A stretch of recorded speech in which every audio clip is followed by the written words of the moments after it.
he called me. But I see it very good. I think that we're going to have a very good relationship. All we want is fairness. We just want a level playing field. We don't want to take advantage. We've been having massive deficits with China, and it's just an unfair relationship.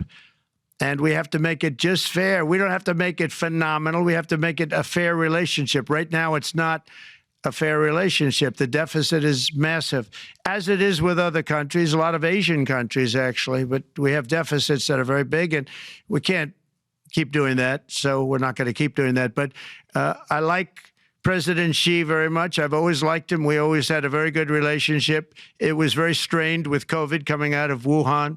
Obviously, that strained it. I'm sure it strained it with a lot of people, but that strained our relationship.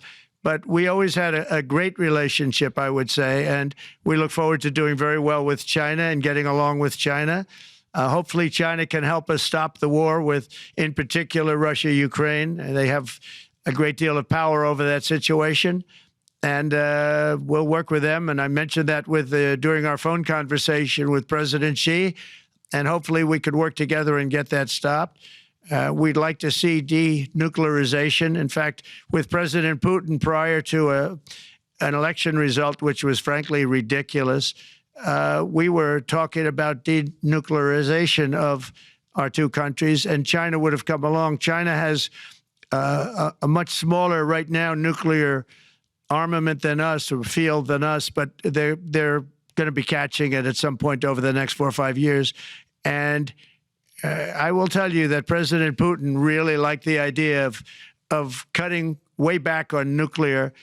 And I think the rest of the world, we would have gotten them to follow. And China would have come along, too. China also liked it. Tremendous amounts of money are being spent on nuclear.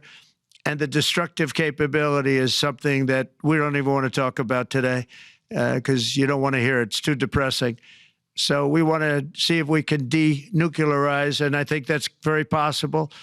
And I can tell you that President Putin wanted to do it. He and I wanted to do it. We had a good conversation with China. They would have been involved, and that would have been an unbelievable thing for the planet.